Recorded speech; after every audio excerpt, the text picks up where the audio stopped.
Ialah bagaimana kita nak mengetahui apakah rahsianya sehinggakan Rasulullah ini dianggap sebagai pemimpin yang terbaik. Bagaimana sikapnya, kepimpinannya diiktiraf oleh kawan dan lawan. Ini yang perlu kita pugar, kita mugar kepimpinan Rasulullah sallallahu alaihi wasallam. Mungkin Datuk Badishah boleh share ataupun komen sikit. Muslimin muslimat yang dirahmati Allah sekalian. Bukan senang jadi pemimpin.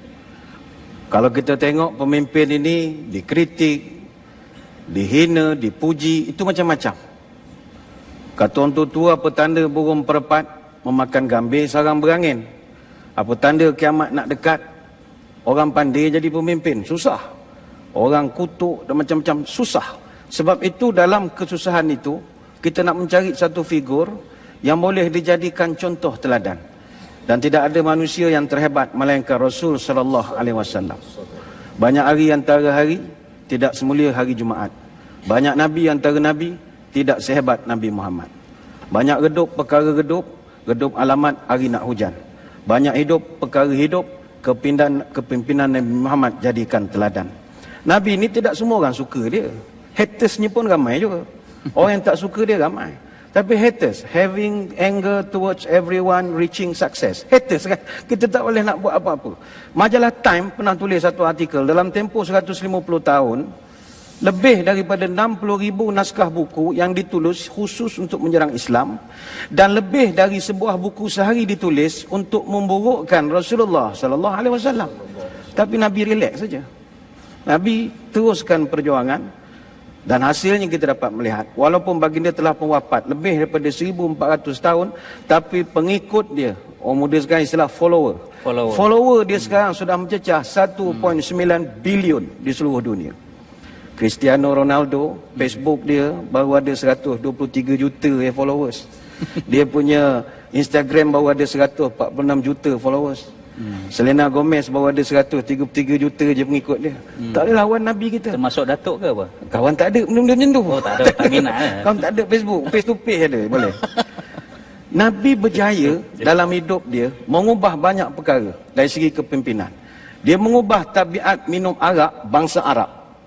Mengubah tabiat minum arak itu tanpa Nabi perlu wujudkan pusat pemulihan pun, tak perlu. Tak perlu nak buat satu pusat, nak suruh dia jadi pulihkan, berhenti tagih arak. Tak perlu.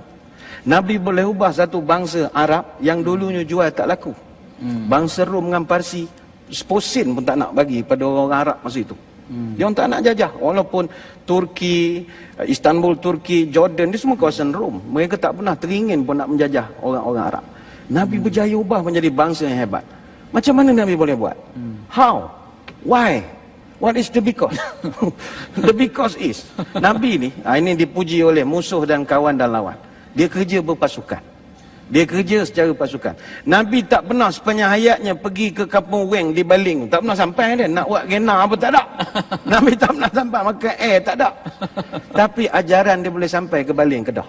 Nabi tak pernah sampai ke kampung layang-layang kiri di Parik, Perak. Tak pernah sampai. Tapi ajarannya sampai gitu. Siapa yang buat kerja untuk dia? Sahabat dia. Kerja secara berpasukan. Sebab itu Nabi buat kerja secara teamwork. Dan kita orang Melayu khususnya, nenek moyang kita ajar, jangan buat kerja seorang.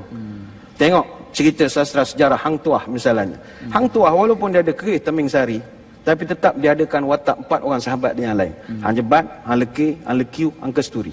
Apa salah wujudkan watak Hang Tuah saja? Tapi tak, dia tetap ada Avengers dia yang lain. 4 orang itu untuk membantu perjuangan dia. Sebab itu ketika Portugis tahun 1500 datang ke Melaka nak jajah, dia hantar pasukan peninjau dia espionage buat risikan. Sebulan balik, buat tuan tak boleh jajah ni Melaka. Apa hal? Ada 5 hang tuah bersaudara ni, kita tak boleh jajah.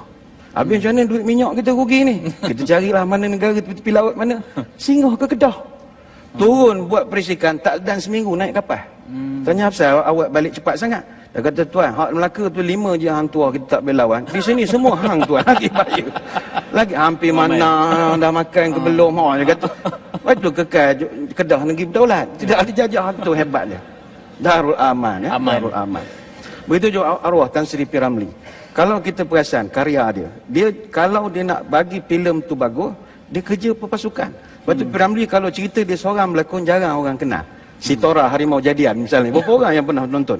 Tapi kalau cerita dia gabung dengan Samsudin, Haji Sattar, terkenal Bujang Lapuknya.